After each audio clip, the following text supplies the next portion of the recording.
Muy bien. Como hacemos todas las clases, esta va a ser una clase de repaso y vamos a explicar eh, lo que es tasas equivalentes y lo que es el algoritmo de Fisher para la determinación de la tasa de interés real. Quizás nos lleve más tiempo que otras clases. El tema es así. Nosotros cuando planteamos este ejercicio, ¿sí? Que si bien algunos profesores lo resisten, ¿para qué nos sirve a nosotros? Nos sirve como cuadro de resumen. Así como yo les planteé en las filminas los resúmenes de las tasas de interés, ¿esto para qué se usa? Esta tasa del 37% fue la tasa de política monetaria de hace 2 años, o 3, cuando salió 2 o 3 años. Hoy es 118. ¿Sí? ¿Y para qué nos sirve? Para poder determinar todas las tasas equivalentes a esta tasa. Acá hay que tener en cuenta una cosa. Cuando nosotros hacemos las equivalencias van a ser por fila. ¿Está bien? O sea, todas estas tasas entre sí van a ser equivalentes. ¿Por qué? Porque ¿qué me está diciendo este 1? Que la frecuencia de capitalización es una vez al año. ¿Está bien? Que la frecuencia de capitalización de esta tasa es una vez al año. ¿Sí? A ver, vamos a ir aceptando. Entonces, esta tasa en este ejercicio es J360 sobre 360. Está resuelto así. Está resuelto de esa forma, con año comercial. Entonces, yo en función de esto, ¿qué obtengo? I sub m. ¿Qué es I sub m en este caso? I sub m. M en función del m dato. I sub m, entonces, es la tasa efectiva. Por eso yo le aclaré en este cuadro, yo aclaré ahí arriba qué es lo que estoy buscando como incógnita. Es la tasa efectiva del m dato por fila. Entonces, ¿esta qué va a ser? La tasa, no, esta va a ser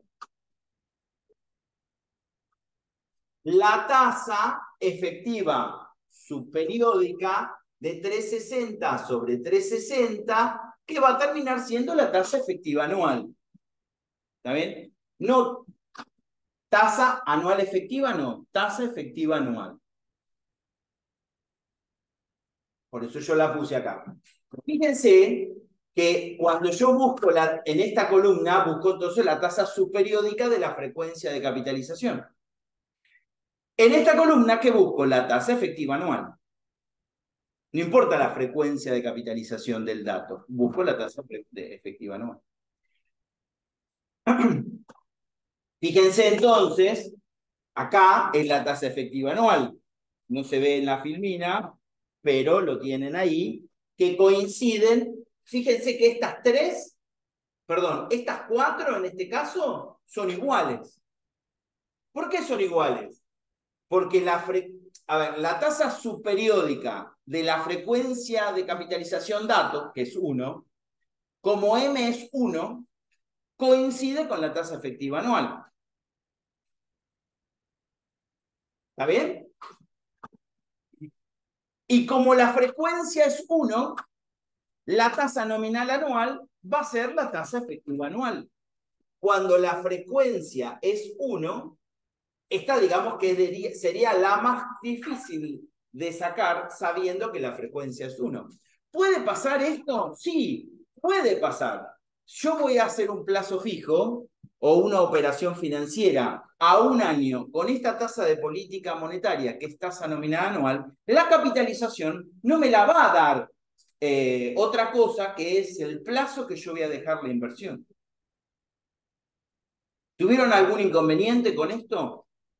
Si en el Excel están las fórmulas, pero la idea es explicar un poco este cuadro. ¿Para qué sirve este cuadro? Sirve para trabajar equivalencia. Y entender que, por ejemplo, si yo voy a una frecuencia 12, y esta es la tasa nominal anual dato con capitalización mensual, ¿sí? O sea, acá en este punto va a ser J360 sobre 30, ¿sí? 360 sobre 30. Si yo quiero sacar la tasa efectiva anual, ¿qué voy a tener que hacer? De acá tengo que hacer 1 más 0,37 sobre 360 sobre 30 elevado 360 sobre 30 menos 1. Y esto les va a dar, fíjense, les va a dar 43,97. Si yo quiero sacar la tasa subperiódica mensual efectiva, I sub M, que sería esta columna, donde M es 12 para este para este campo, en este caso es más sencillo porque, ¿qué decimos de la subperiódica con igual frecuencia de capitalización que la tasa nominal?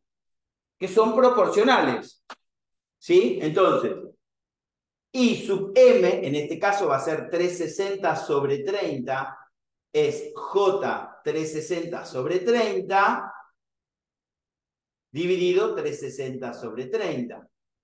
Y esto les da 0,37 sobre 12.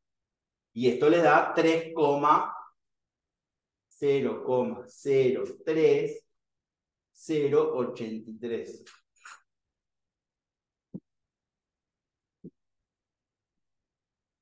Fíjense que coincide con cuál. ¿Con cuál? ¿A cuál es igual por esta fila? A esta, que es la tasa efectiva mensual. ¿Qué estoy buscando con estas,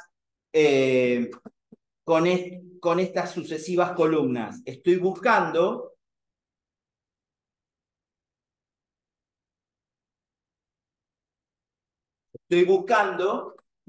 las tasas efectivas subperiódicas, ya así determinadas.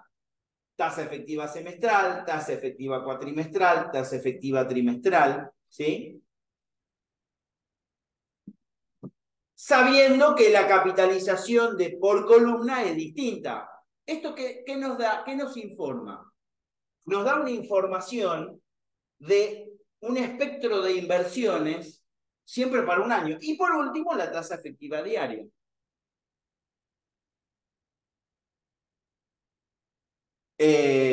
Yo tengo acá, que habíamos mostrado, vamos a dejar de compartir esta tabla.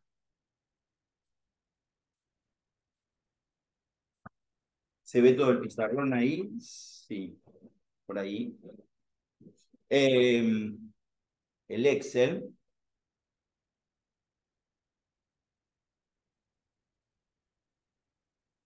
Tasas equivalentes.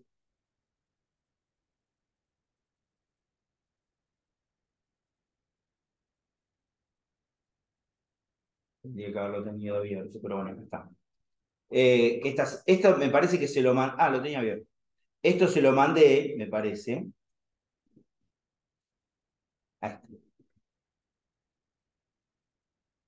Con la tasa nominal anual del 118, que es la tasa de política monetaria del Banco Central actual. Si ustedes se fijan en los datos que yo les mandé, la tasa de política monetaria del,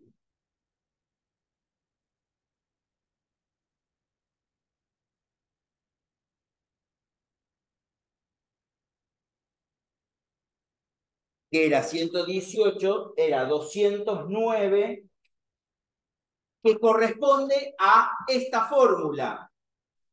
¿Está bien? Que corresponde a esta. ¿Qué pasa en ese caso? La fórmula está establecida por frecuencias de mensuales.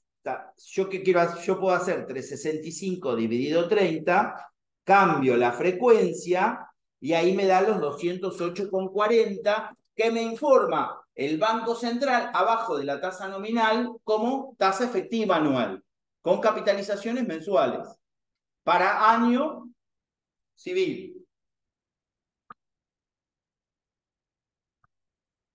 Esto, no sé si se los mandé, sí, este cuadro se los mandé. Muy bien. Vamos a, entonces, hablar en la clase de hoy, en esta clase que nos queda pendiente, sobre lo que es tasa aparente, tasa real.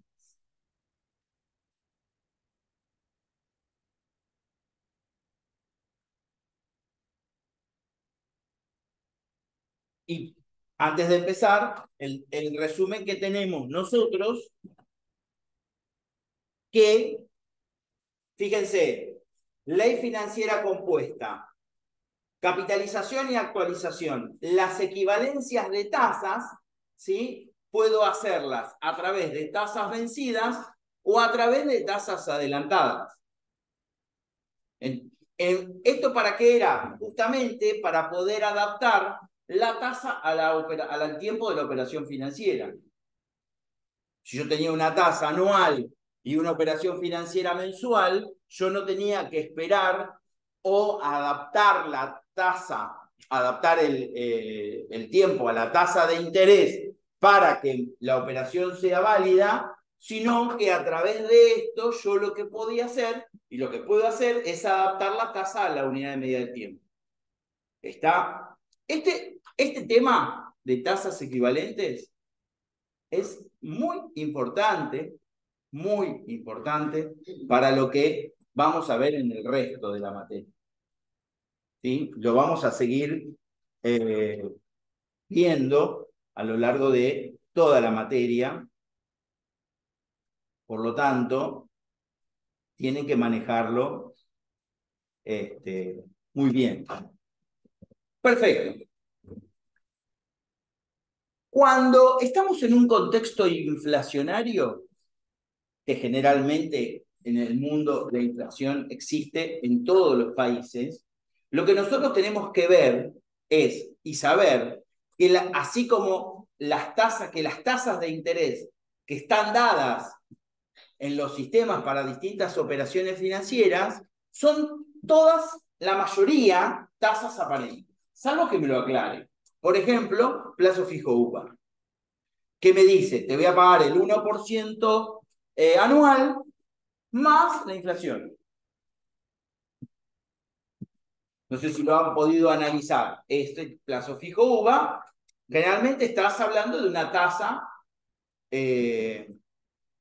lo que se dice en moneda de poder adquisitivo, más la inflación. Es decir, te voy a dar 1% más de la inflación que esté estipulada.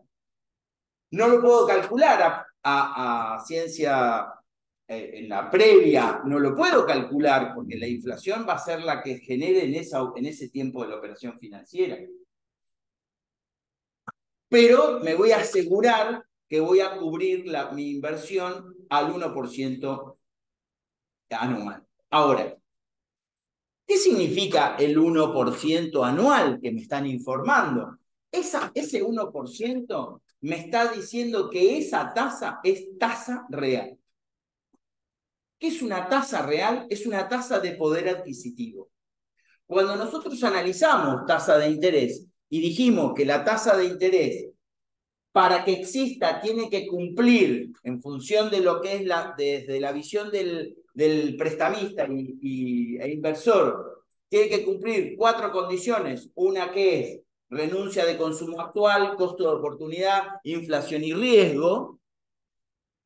Esto significa que la renuncia del consumo actual justamente se debe a que yo en el futuro, cuando cobre esta inversión, voy a poder consumir en términos de bienes reales una cantidad mayor. Entonces yo le voy a exigir a esa tasa de inversión, a esa tasa aparente, le voy a exigir una determinada tasa real. ¿Cómo puedo analizar y saber cuál es la tasa real de las inversiones? Primero tengo que ver inversiones, el tipo de riesgo en el cual yo me voy a mover. Una inversión libre de riesgo, ¿cuál es una inversión libre de riesgo hoy en el mundo? Siempre tengo que ver a nivel de poder adquisitivo. Una inversión libre de riesgo son los bonos del Tesoro de Estados Unidos. ¿Sí?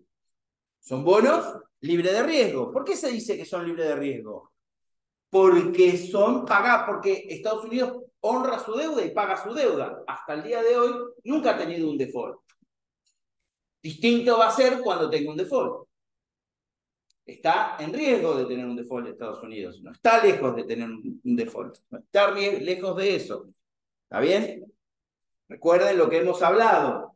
Las monedas y los países tienen una hegemonía en una determinada cantidad de años. El dólar lleva 80 años casi. ¿Sí? Y ninguna dura más de 100 en promedio.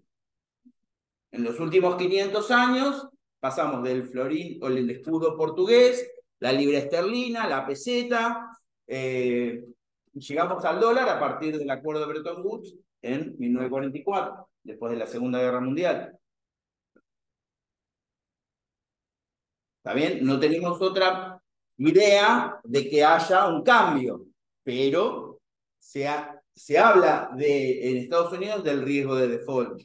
¿Cómo se habla y cuando el Congreso necesita aumentar el gasto de presupuesto del Estado?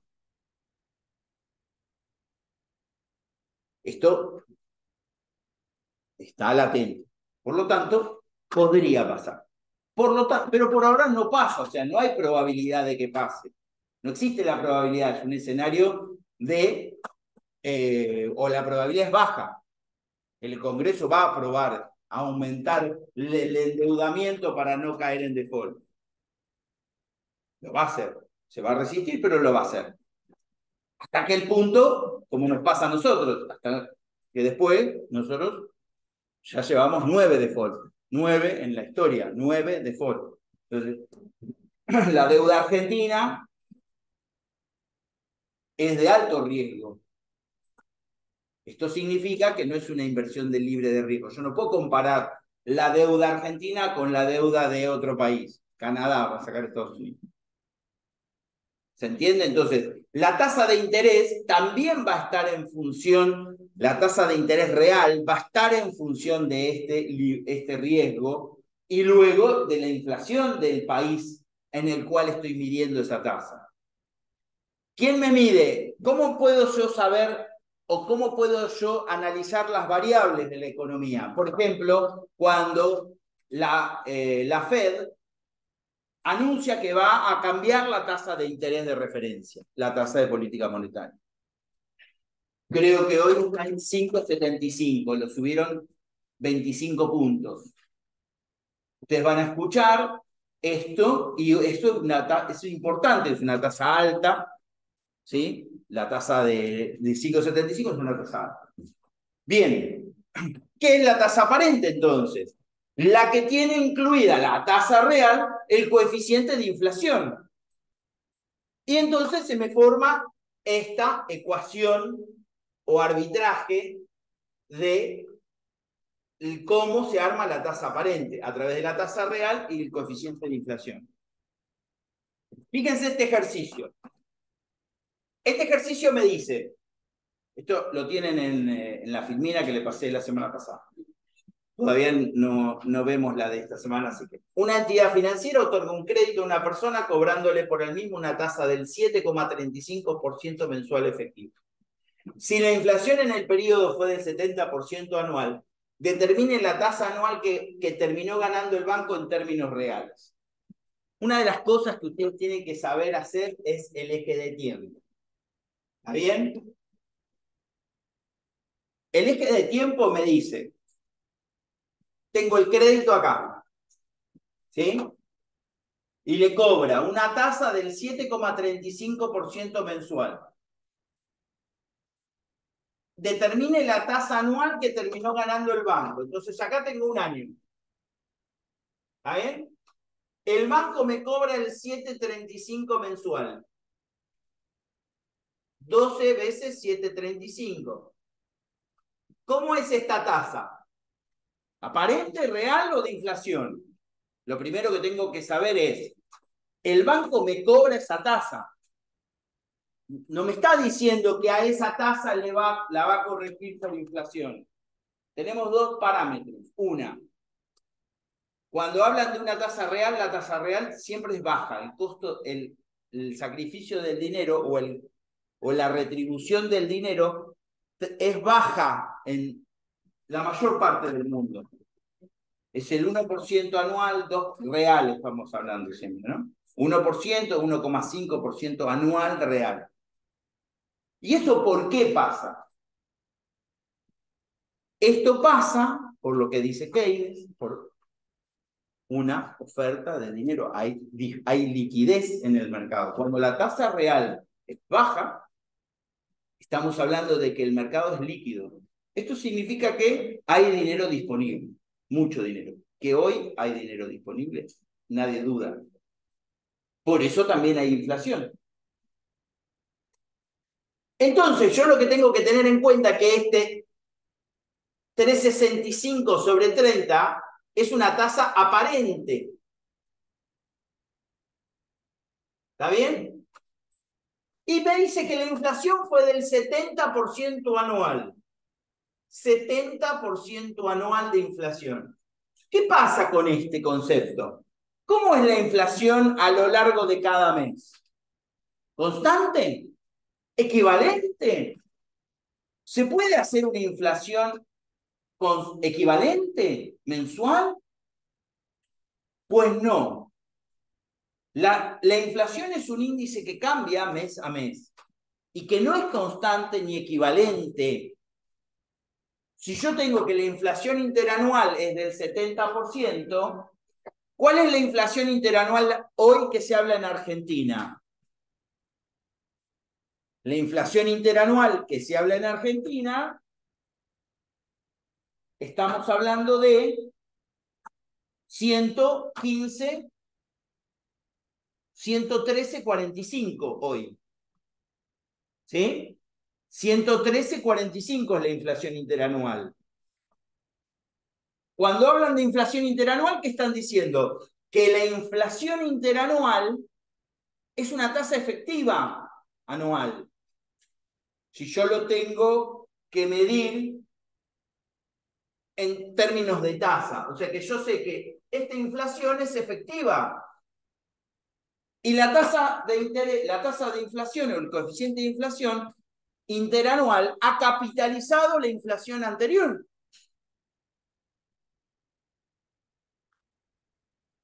Ha capitalizado la inflación anterior. No se olviden que, ¿cómo mido la inflación? Tenemos inflación de origen, inflación de mes actual, menos inflación de origen sobre inflación de origen, pero en realidad es índice de inflación. Son índices. Si yo me fijo en la tabla del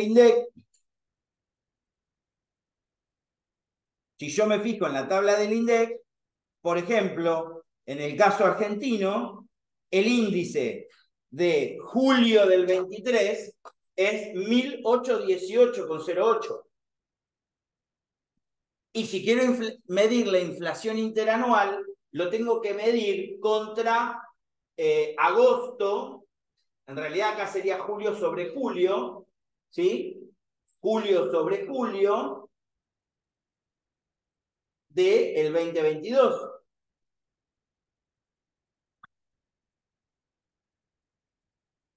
Fíjense la fórmula que me marca estas dos celdas. ¿Está bien? Me marca mes de julio 23 sobre mes de julio 22. ¿Está bien? Y eso menos 1. Si yo esto lo simplifico, esto me queda esto sobre esto menos 1. ¿Sí? ¿Se entiende? Eso me da la inflación. ¿Esto qué significa? Esto significa que esto es una tasa efectiva. Por lo tanto, yo no puedo sacar un equivalente mensual. ¿Qué tengo que hacer primero? Tengo que llevar esta tasa a la tasa aparente anual.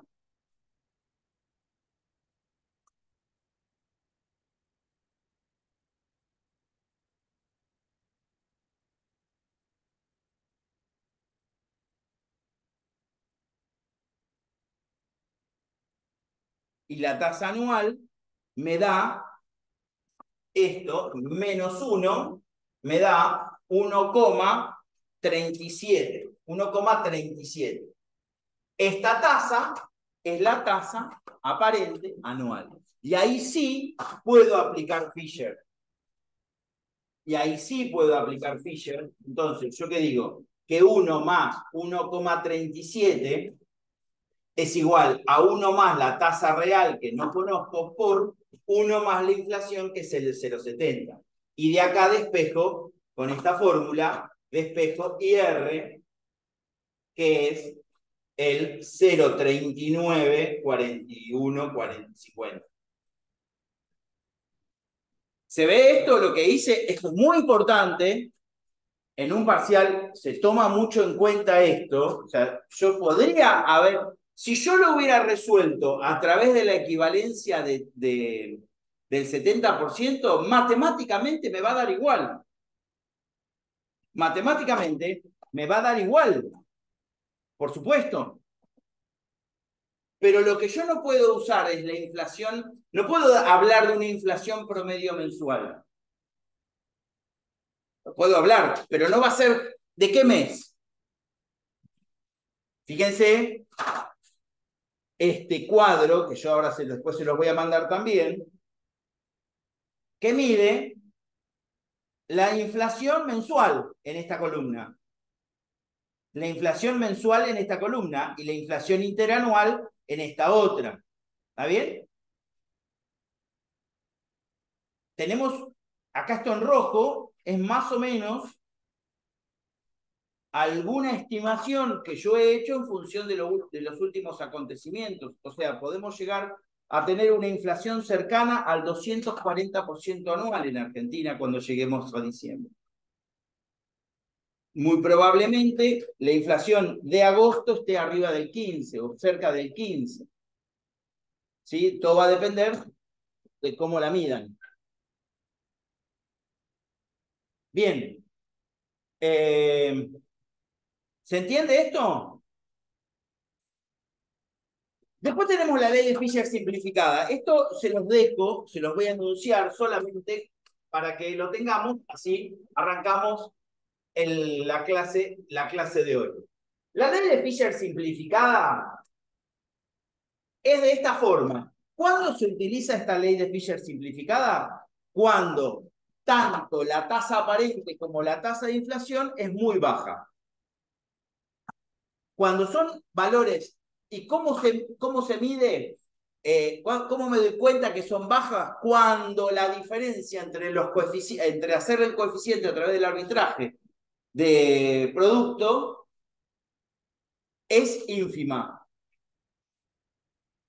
Y esto te das cuenta cuando las tasas son de este estilo, por ejemplo, como está el ejercicio.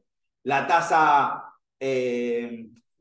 real es el 0,5%, la tasa de inflación la tasa nominal anual es 80%, 8% anual con capitalización cada 30 días y la tasa de inflación es del 0,5% anual.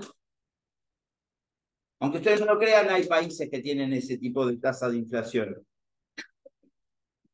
¿Y la tasa de interés real cómo la mido directamente?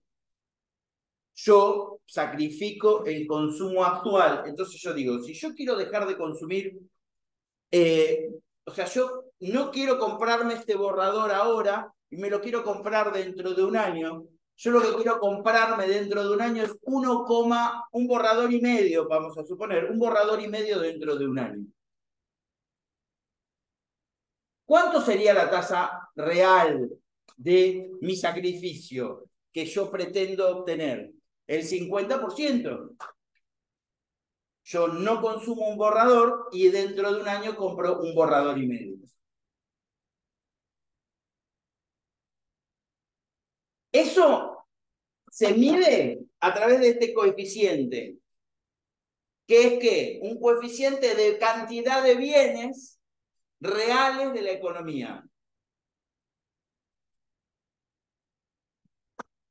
Cantidad de bienes en el momento que quiero obtener el recupero de esa inversión sobre la cantidad de bienes que sacrifico hoy.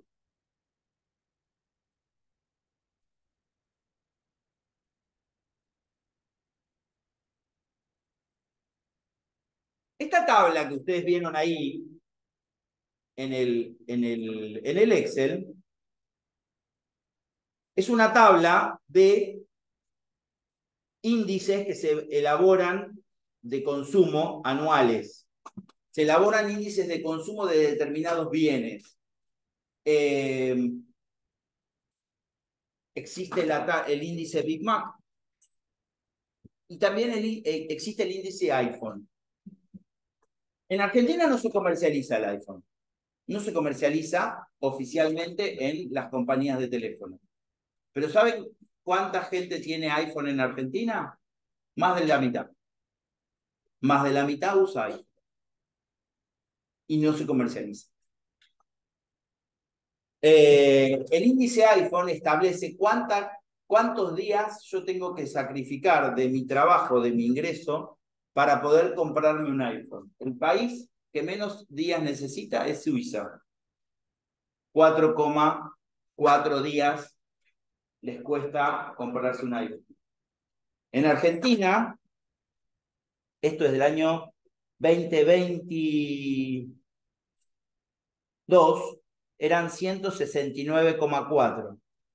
Hoy, Suiza es 4,6, o sea que les cuesta un poquito más de 4 días, y Argentina son 180, y esto es a octubre del año pasado.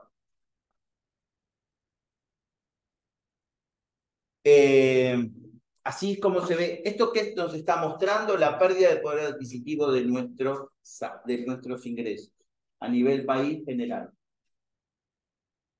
¿Sí? Cuando les dicen que somos cada vez más pobres, pues somos cada vez más pobres.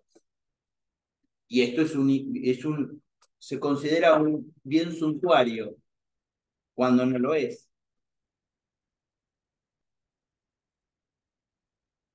La tasa de inflación es la causante de este tema. ¿Qué es lo que ocurre con la inflación? Va mucho más rápido que lo que se actualizan los ingresos de toda la economía, no solo salarios. Estamos hablando de toda la economía. Todos los sectores se ven afectados. La tasa de inflación es lo que yo le digo, mide índice de precio sobre precio de mes actual sobre el origen. Yo esto se lo actualicé, yo ahora después les voy a pasar de vuelta a esta filmina. Esto es actual, los índices de la economía desde enero del 2022 hasta julio del 2023, que es lo que está oficial. ¿Cómo saco la inflación de enero?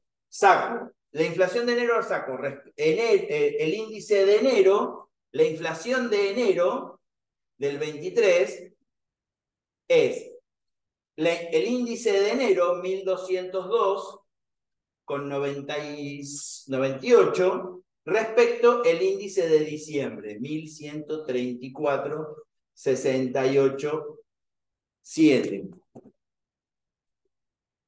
La inflación de enero del 2023, perdón, es de 6,03. Esto es menos 1, ¿sí? 0,06 0,3. Así como sale el coeficiente de inflación. ¿Por qué le digo coeficiente de inflación y no tasa de inflación? Porque cuando hablamos de tasa, desde el purismo, hablamos de el costo de la unidad de capital en la unidad de tiempo. Cuando hablamos de inflación, hablamos de la pérdida de poder adquisitivo sistemática generalizada de la moneda. Por lo tanto, no es una tasa, es un coeficiente. Un coeficiente que me dice que yo soy 6,03% más pobre que en diciembre. ¿Está bien? La inflación ha hecho de que seamos más pobres, que mes a mes seamos más pobres, en la medida de que nuestros ingresos nunca van a estar atados a la inflación. Y pasa en todos los sectores de la economía, o sea, no es una cosa ideológica, esto es importante. Nosotros, como profesionales en ciencias económicas, tenemos que despojarnos de lo que es ideología.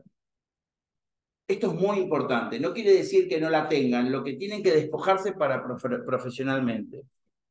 Echarle la culpa a un agente económico, no sé, es totalmente infantil. ¿Sí? O sea, es naif. Echar la culpa a un agente económico de la inflación es naif. No existe eso. Pero no quiere decir que no estemos imbuidos ideológicamente, para un lado o para el otro, ¿no? No importa. Los efectos de la inflación justamente se pueden ver a corto plazo y a mediano plazo y a largo plazo. Ustedes saben una cosa, está estudiado en economía que la devaluación, ¿sí? Que no es inflación, sino que la devaluación es respecto de otra moneda, no tiene que ver el dólar, puede ser, no sé, el peso uruguayo, el guaraní, ¿sí? La devaluación de una moneda no se traslada automáticamente a precios. En economía se sabe que la devaluación de una moneda se traslada en un lapso posterior, no se traslada directamente a precios. En Argentina tenemos tal gimnasia inflacionaria y devaluatoria que automáticamente trasladamos a precios, ya sabemos que eso va a precio y lo que hacemos es acelerar el proceso. Por eso también en algún punto eso sí puede llegar a ser forzado, lógico. ¿Qué efectos de la inflación tenemos? El más difícil o el más peligroso es el de largo plazo, que es no poder hacer proyecciones de nuestra vida o de nuestras empresas o de nuestra economía. No se puede hacer proyecciones, no sabemos cuánto va a ser la inflación, entonces imposibilita la planificación de una sociedad. A nivel personal, yo no puedo planificar una familia o un crecimiento familiar en función de no teniendo en cuenta la inflación. Y no lo puedo hacer. Fíjense que hasta hace no mucho tiempo, ahora ya ha bajado el efecto. ¿Qué ha pasado en este país? O sea, como no hay crédito, como no hay posibilidades de tener más rentabilidad real o sacrificar consumo actual por mayor cantidad de bienes en el futuro, sabiendo que eso no va a pasar, todos los agentes económicos, sobre todo las personas, se han volcado al consumo. ¿Sí? O sea, se ve consumo que en otras ocasiones esto era más moderado. Por ejemplo, ocio. Se vuelca más al ocio. Por eso hay algunos casos que dicen como que hay un principio de demencia social. Y no es principio de demencia. En realidad dice, bueno, a ver, ¿cuál es el problema que yo tengo con mis ingresos? Voy a consumir menos en el futuro. Bueno, vamos a empezar a disfrutar el consumo actual, más. Pensando que el consumo futuro justamente, y es un análisis financiero, termina siendo un análisis financiero. El consumo actual es mayor, va a ser mayor que el consumo futuro. Y a corto plazo, ¿sí? es esto, provocar la caída del nivel de ingresos. O sea, uno va al supermercado y se encuentra que gasta más y lleva menos. ¿Sí? Bien. El otro día me llamó la atención, ayer me llamó la atención en el supermercado que vi una botella de una bebida alcohólica con precinto de seguridad. Precinto de seguridad antirrobo. Fernet, para ser concreto. Y yo dije, claro, ¿por qué tengo que ponerle precinto de seguridad a este producto? Porque la gente con, a contramoral, ponerle de alguna manera, lo que hace es ver la posibilidad de combatir la inflación llevándose más productos sin pagar. Me lo dijo un cajero también en el supermercado. ¿Por qué le pusieron en cajas en los sobrecitos de queso de rata? Porque la gente se los lleva sin pagar. Yo lo que le dije es lo siguiente, ¿sabes qué pasa? Que cada uno está combatiendo la inflación como puede. Es ilegal, es inmoral, pero lo hacen. Pero a ver, es como, ¿qué es más inmoral?